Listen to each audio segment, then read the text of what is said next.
अस्सलाम वालेकुम व्यूअर्स, क्या हाल चाल है आप सब लोगों का। हमारी तरफ तो यहाँ पिछले एक हफ्ते से ही प्रॉपर स्नोफॉल हो रही थी और अब थोड़ा सा कल रात से बेहतर है। तो अब थोड़ी सी बाहर निकलने की सिचुएशन हुई है। आज की जो वीडियो का टॉपिक है, एक तो इस फैमिली में पिछले 5 साल से जो टर्की में इस्तांबुल में रह रही हूँ, थोड़े से गुड और बैड पॉइंट्स डिस्कस करने थे। नॉर्मल चिट चैट थी, कुछ मुझे मेरी कुछ जो थोड़ी बहुत वीडियोस थी उसके बाद जो डिफरेंट कुछ मैसेजेस आए हुए थे मेरे कॉन्टेक्ट नंबर पे, उनका कुछ रिप्लाई करना था।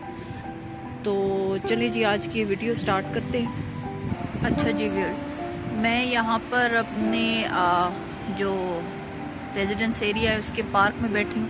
अच्छा, फर्स्ट ऑफ ऑल तो सबसे पहले मुझे कुछ क्वेश्चंस आए नंबर पे कि आप काइंडली हमें हेल्प कर दें एकोमोडेशन ढूंढने में, अपार्टमेंट ढूंढने में, और जो टीआरसी है, Turkish residence card, red card, Turkish red card, उसको लेने का क्या प्रोसीजर है और आपका कमीशन क्या है। तो फर्स्ट ऑफ ऑल तो मेरा कोई कमीशन नहीं है। मैंने just for hobby and just for sake of fun मैंने ये यूट्यूब चैनल स्टार्ट किया। मुझे तो अभी ऑनेस्टली आइडिया भी नहीं कि मैं इसको कंटिन्यू करूँगी नहीं करूँगी। तो just for sake of fun, पिछले 5 साल से मैं रह रही हूँ अपनी फैमिली के साथ। प्रैक्टिकली अपने हस्बैंड के साथ बिज़ी ही होती हूँ, तो मुझे काफ़ी हद तक चीज़ों का आइडिया है। तो मैंने सोचा क्यों ना सबके साथ शेयर की जाए। रीज़न इस वीडियो इस चैनल को स्टार्ट करने की रीज़न बेसिक ये थी कि जब आप कहीं अच्छी प्रॉपर जगह पे रह रहे हो तो दिल करता है कि आप सबसे होम टाउन में, अपने पाकिस्तान में सब लोगों से शेयर करें और अच्छी अच्छी फैमिलीज़ हमें यहाँ पर इस्तांबुल टर्की में ज्वाइन करें। फैमिलीज़ का यहाँ पर फ़िलहाल इतना इंटरेक्शन हो नहीं रहा था, तो आई थॉट क्यों ना कोई ऐसा प्लेटफॉर्म ढूंढा जाए जहाँ पे लोगों से प्रॉपर कम्युनिकेशन हो और प्रॉपर अपने आइडियाज़ शेयर हों। तो सबसे पहली बात तो ये है कि मेरा कोई कमीशन नहीं है। मैं यहाँ पे, अगर यहाँ पे कोई फैमिली आती है, किसी को कोई किसी किस्म की हेल्प चाहिए, एडवाइस चाहिए, तो आई ट्राई में लेवल बेस्ट कि मैं अपनी कैपेसिटी में जो हेल्प कर सकती हूँ वो मैं डेफिनेटली करूँगी। और राइट नाउ अभी इसको एज प्रोफेशन या एज वर्क मैंने ऐसा कुछ स्टार्ट करने का सोचा नहीं है। इन फ्यूचर में भी, बट राइट नाउ ऐसा कोई सीन नहीं है। अभी तो मैं अपने बच्चों में बिज़ी मुझे तो उन यूट्यूबर्स पर हैरत है, माशाल्लाह वो लोग कैसे टाइम निकाल लेती हैं। मैं प्रॉपर फ्रीक्वेंसी के साथ अपनी वीडियोस भी नहीं डाल पा रही। तो सबसे तो पहली बात ये। अच्छा, सेकंड, यहाँ आपके थोड़े से एज फैमिली रहते हुए गुड पॉइंट्स और बैड पॉइंट्स। सबसे पहली बात तो आप बहुत कोई प्रॉपर फाइनेंशियली इक्विप्ड है और स्टेबल है तो डेफिनेटली आप यहाँ पे आके सबसे पहला काम करेंगे, अपनी गाड़ी लेंगे। गाड़ी क्यों ज़रूरी है? बिकॉज़ यहाँ पर जो नियर बाय प्लेसेस हैं वो तो डेफिनेटली पैदल चल के होती है। यहाँ पे वो ऐसा कॉन्सेप्ट मैंने नहीं देखा कि बिल्कुल एक तो घर के पास बच्चों का स्कूल एलोकेट होता है, तो हार्डली 1% ऐसा सीन होता है कि स्कूल के बाहर छुट्टी टाइम, स्कूल के ऑफ टाइम गाड़ियों का रश लगाओ। 90% 95% जो फैमिलीज़ हैं, पेरेंट्स हैं, वो बच्चों को ख़ुद पर्सनली पिक एंड ड्रॉप करते। पर अदरवाइज़ अगर आपने कहीं काम के लिए निकलना है, कहीं फैमिली एज फैमिली घूमने जाना है, तो गाड़ी बहुत ज़रूरी है। अच्छा, अगेन यहाँ पर गाड़ी क्यों ज़रूरी है, कंपल्सरी है। आपको यहाँ पे सिटी इस्तांबुल की इनकी जो ट्रांसपोर्टेशन सर्विसेज हैं, मेट्रो बसेज हैं, ट्राम है, मिनी बसेज हैं, उसका तो सारा नेटवर्क अवेलेबल है। पर सपोजिटली अब जिस तरह यहाँ पे सर्दियों का सीज़न बहुत हो जाता है, अब फॉर एग्ज़ाम्पल यहाँ पे ये सीज़न था बेसिकली जनवरी फरवरी का, तो आप बाय फुट ट्रैवल नहीं कर सकते। सर्दी यहाँ बहुत होती है।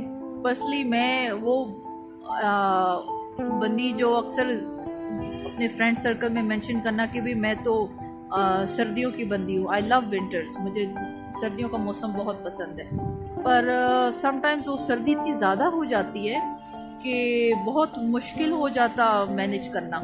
तो इस बात के लिए मेंटली प्रिपेयर होकर आए कि सर्दी यहाँ बहुत हो जाती है सर्दी। और इन केस अगर कुछ सीज़न हमारे साल एक दो पिछले ऐसे थे, अगर स्नोफॉल इतनी नहीं भी थी तो वो हवा इतनी तेज़ होती है 40 kilometre per hour, 45 kilometre per hour, कि वो ना आपको लिटरली चलते हुए पुश कर रही होगी हवा। तो यहाँ का वेदर बहुत डिफरेंट है एज़ कम्पेयर टू पाकिस्तान। तो एक तो ये माइंड में बात होनी चाहिए। अच्छा, सेकेंडली एक और बात मैं अपनी फैमिली से, अपने पेरेंट्स से भी मेंशन करती, उनको बहुत है कि हम वो लोग यहाँ आके सेटल हों और परमानेंट हो जाएं। मेरा पर्सनल ओपिनियन ये है कि जो फैमिलीज़ यहाँ पर आके पर्सनली परमानेंटली सेट होने का प्लान कर रही हैं, सबसे पहले वो उनकी फैमिली मेम्बर में या जो कोई मेन फैमिली मेम्बर है, पहले वो विज़िट वीज़ा पे यहाँ पर आए और पहले चीज़ों को एक्सप्लोर करें, चीज़ों को फील करें। बिकॉज मैं अपने पेरेंट्स से भी कहती कि I love Turkey, it's an absolute marvellous experience in living in Turkey Istanbul, but still मैं अपने पेरेंट्स को यही कहती कि बेशक मुझे पसंद है, मे भी आप लोगों को पसंद ना आए। बिकॉज एक फैमिली यहाँ पर आई तो उन्होंने स्ट्रेट फॉरवर्ड, हस्बैंड ने उनके कहा, भाई ने कहा कि यार यहाँ पे प्रॉब्लम है, तो बच्चों और लोगों को इंग्लिश नहीं आती। So there can be many reasons कि आपको यहाँ पर एडजस्टमेंट ना हो, आप यहाँ पे सेट ना हो सके।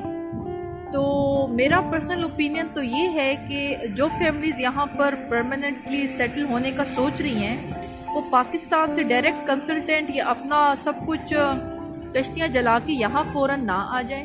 पहले आपके मेन फैमिली मेम्बर से कोई यहाँ पर आके विज़िट करे, कुछ अर्सा रहे, चीज़ों को एक्सप्लोर करे, देन आप लोग एज फैमिली डिसाइड करें कि आप लोगों ने यहाँ सेटल होना है कि नहीं। बहुत मल्टीपल रीजंस हो सकती है, लैंग्वेज इशू है, वेदर इशू है, आपको यहाँ पर कहते हैं हस्बैंड वाइफ को दोनों को प्रैक्टिकली कहते हैं एक्टिव होना पड़ता है। ऐसे नहीं हो सकता कि सारा बर्डन हस्बैंड पर होगा, और अगर लेडी वाइफ या जो भी है वो आगे मैनेज कर रही हैं तो लैंग्वेज बैरियर सबसे इम्पॉर्टेंट बैरियर है जो आएगा। तो ये कुछ रीज़न्स हैं कि टर्की डिसाइड होने से शिफ्ट होने से पहले आप लोग पहले अपना होमवर्क ज़रूर करें।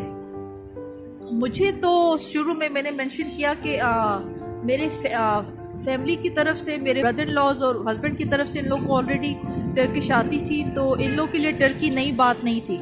मैंने आहिस्ता आहिस्ता पाकिस्तान में कुछ ड्रामों के बाद टर्की के ड्रामे देखने शुरू कर दिए थे, तो कुछ फीलिंग थी, बट आई लव टर्की।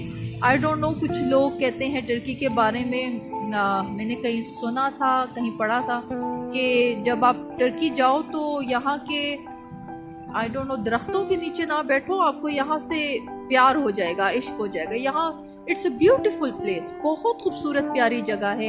यहाँ के लोग बहुत कोऑपरेटिव हैं, बहुत नाइस हैं, पर स्टिल हो सकता है कि आपको ये जगह पसंद ना आए।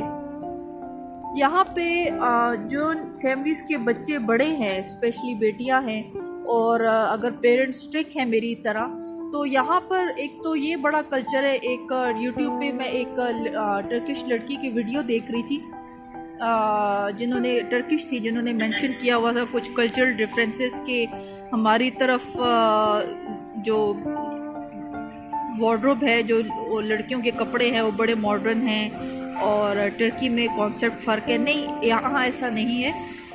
इस्तांबुल में मैं रह रही हूँ तो यहाँ पे डिफरेंट कम्युनिटी रहती है। आप वो परसेंटेज भी देखेंगे जो प्रॉपर हिजाब और स्काफ में होती हैं, और आपका दूसरा ऑपोजिट गेटअप भी देखता है। मेरा मेन कंसर्न जो मैं मेंशन कर रही हूँ, जिन फैमिलीज़ के बच्चे बड़े हैं, बेटियाँ हैं और पेरेंट्स स्ट्रिक्ट है, यहाँ पे स्मोकिंग का बहुत कॉन्सेप्ट है। शुरू में तो मुझे बड़ी हैरत होती थी, तो एक दफ़ा मेरे बेटे ने भी पूछा कि मामा क्या गर्ल्स भी पीती हैं सिगरेट? तो मैंने कहा आई सेड समटाइम्स, हाँ कभी कभी पीती, गलत बात होती है। तो यहाँ पे स्मोकिंग का बहुत कल्चर है, बहुत कॉन्सेप्ट है। मतलब आप इस बात से अंदाज़ा करें, अगर पार्क के बाहर नानी या दादी बैठी अपने बच्चों को, अपने पोतों नवासों को लेकर आई हुई है पार्क में खिलाने के लिए, तो बच्चे पार्क में खेल रहे होंगे और वो साइड पर बेंच पर चिट चैट करेंगी और अपनी स्मोकिंग कर रही होंगी। तो ये थोड़ा कल्चरल डिफरेंसेस है। मैं अपने बच्चों रिलेटेड बड़ी स्ट्रिक्ट हूँ, तो ये मुझे थोड़ा सा प्रॉब्लम हुआ था शुरू में। और यहाँ का बैड पॉइंट, यहाँ का हाँ, यहाँ पे कुछ वीडियोस में मैं देख रही थी कि यहाँ पर मेंशन किया गया कि यहाँ पे फ्रूट और फूड क्वालिटी बहुत अच्छी है। डेफिनेटली बहुत अच्छी है, फ्रूट्स की वैरायटी बहुत अच्छी है, हेल्दी है, वेजिटेबल्स की। पर यहाँ पर मोस्टली जो इनका फ्रूट वेजिटेबल है वो हाइब्रिड है। हाइब्रिड है और वो इन अ सेंस आपको वो एनर्जी नहीं देता जो हमारी खाना देता है। एक यहाँ पे प्रॉब्लम सबसे बड़ी शुरू में हमें प्रॉब्लम हुई थी चावल और आटा ढूंढने में। चावल तो यहाँ पे अभी कुछ अफ़गानी, जहाँ भी हम रिसेंटली नए सेटल हुए, यहाँ पे फॉरेनर्स बहुत है। अफ़गानी हमारे शॉप्स मिल गए तो हमारा चावल का मसला तो हल हो गया। जो आटा है वो यहाँ पर अवेलेबल नहीं है। इनका जो ये ब्राउन आटा होता है, एक तो मोस्टली ये लोग वाइट आटा यूज़ करते हैं, मैदा यूज़ करते हैं। इनके खानों में मेन चीज़ जो है वो आटा और मैदा और ब्रेड ही यूज़ होती है। ब्राउन आटा, हमारा जो रोटी वाला आटा है वो इनका यूज़ नहीं होता। ब्राउन आटा वो अवेलेबल भी है तो वो इतना मोटा आटा है कि इससे तो रोटी प्रॉपर नहीं बनती, उसमें मैदा मिक्स करना पड़ता है। सेकेंडली वो ताकत जो हमारे खानों में हमें गंदम से आती है वो यहाँ पर नहीं है। तो मैं और मेरे हस्बैंड अक्सर ये बात करते हैं कि बेसिकली फ़ूड क्वालिटी दूध की, दही की, डेयरी आइटम्स की और फूड और वेजिटेबल की क्वालिटी बहुत अच्छी है, हेल्दी है, पर उसमें यहाँ पे रह के वो ताकत फील नहीं होती जो हमें हमारे घर में, हमारे पाकिस्तान में हमारे खाने खाकर होती है। तो एक तो ये रीज़न है, आपको वाइट आटा यूज़ करना होता है, मैदा जो यहाँ पे ब्राउन आटा अवेलेबल है उसमें वाइट आटा मिक्स करना पड़ता है। सेकेंडली यहाँ पे फिर लोग क्वेश्चन बनता है, फिर यहाँ पे लोग अपनी एनर्जी कैसे मैनेज करते हैं। जहाँ ये लोग मैदे की ब्रेड यूज़ करते हैं और ये हाइब्रिड खाना खाते, इनका ऑफ एनर्जी जो है वो इनका जैतून है, पनीर है। ये लोग ये जो गरम चीज़ें हैं, इनकी ब्रेड आइटम्स में कलौंजी, तिल बहुत लगता है। ये सारे वो सब खाने जिनकी तासीर बहुत गर्म है। फिर इसके साथ ये लोग लस्सी लेते हैं उसके असर को बैलेंस आउट करने के लिए। अब हम लोग तो पाकिस्तानी हैं, मैं और मेरे हस्बैंड अगर कुछ अरसा ऑलिव्स या पनीर ले ले तो हमें तो एक्नी और पिंपल प्रॉब्लम हो जाती है। हमारी वो बॉडीज़ उस हिसाब से ट्यून अप नहीं है।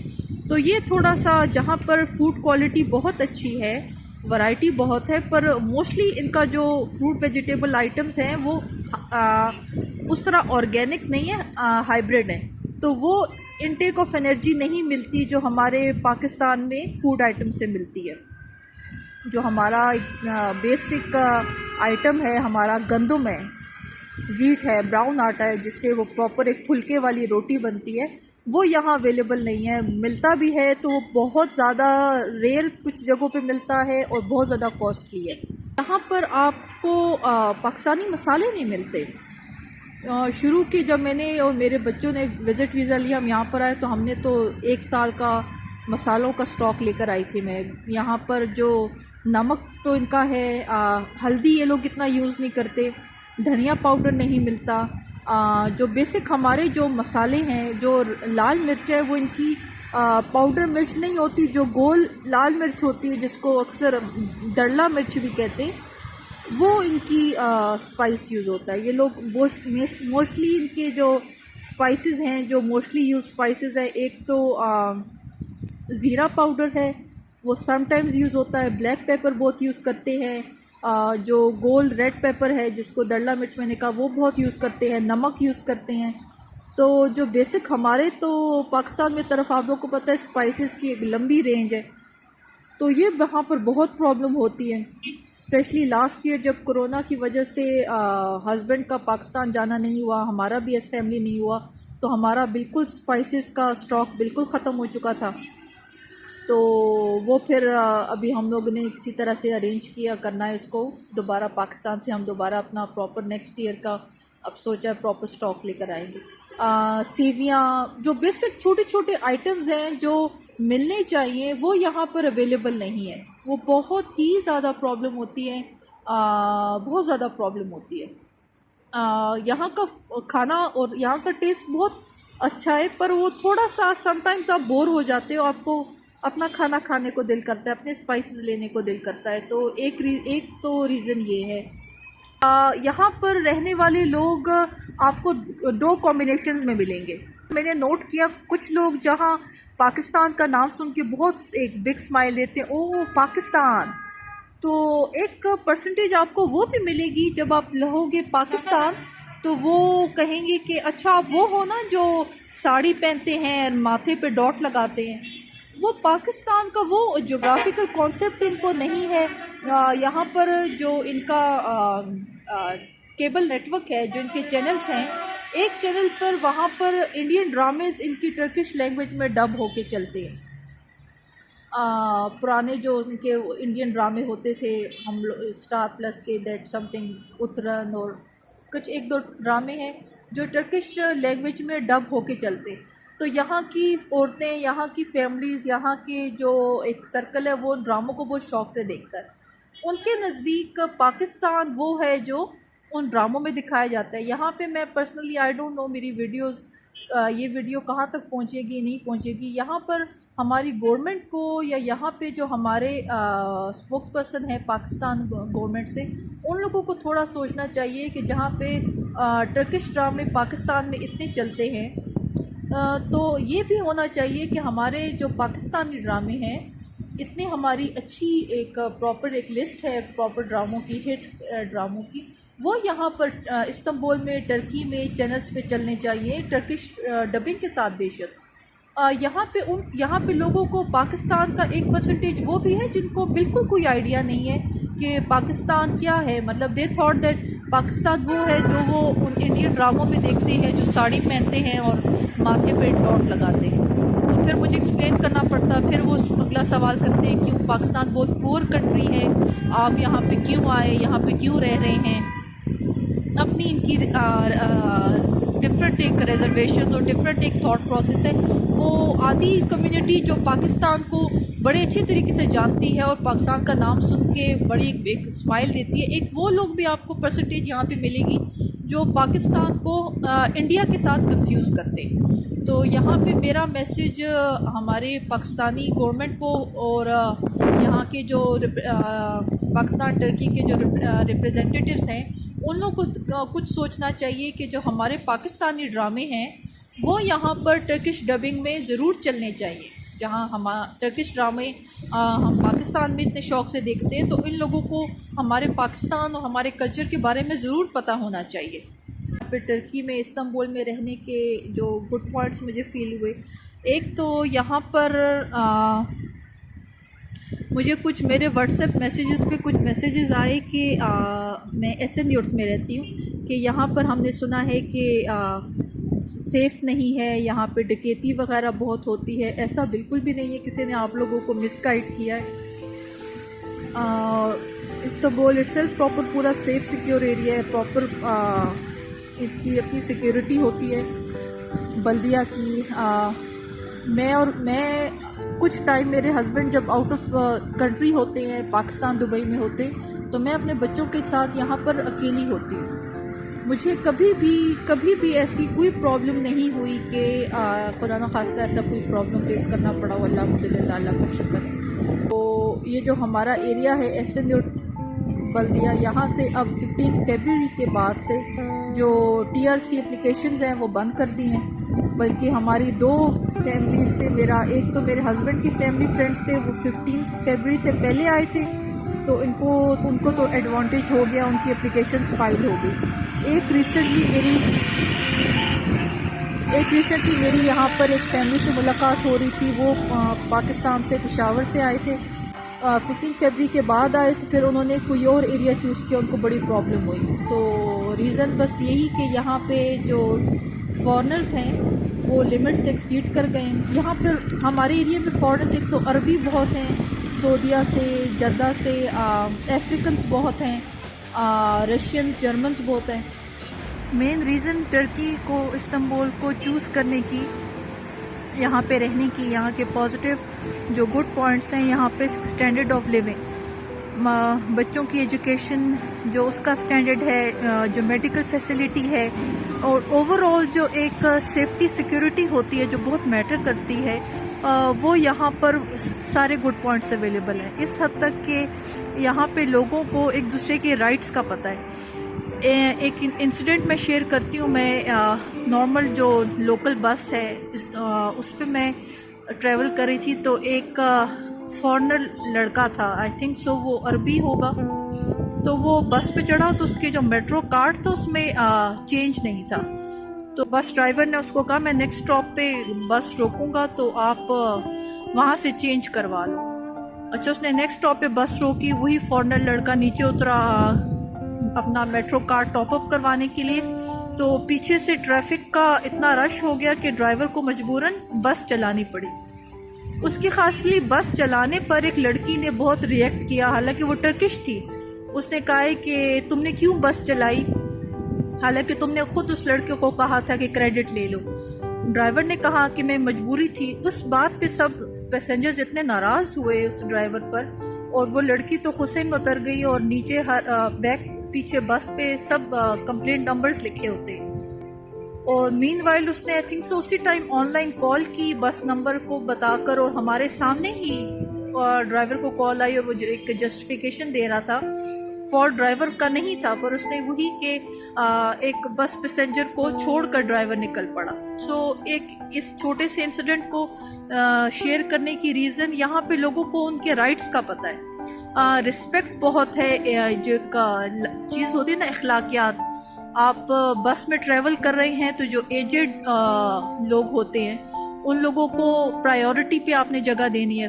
फॉर एग्ज़ाम्पल, सपोजिटली आप थके हुए हैं, आप सो रहे हैं, और आपने किसी को नोटिस नहीं किया कि आपके पास कोई एजेड अंकल या आंटी खड़े हैं और कोई आपने उनको जगह नहीं दी, तो बाकी सब पैसेंजर्स आपको बहुत गुस्से से देखेंगे और आपको रियलाइज़ करवाएंगे कि देखिए आपके पास कोई खड़ा है और आपने उसको अपनी जगह नहीं दी।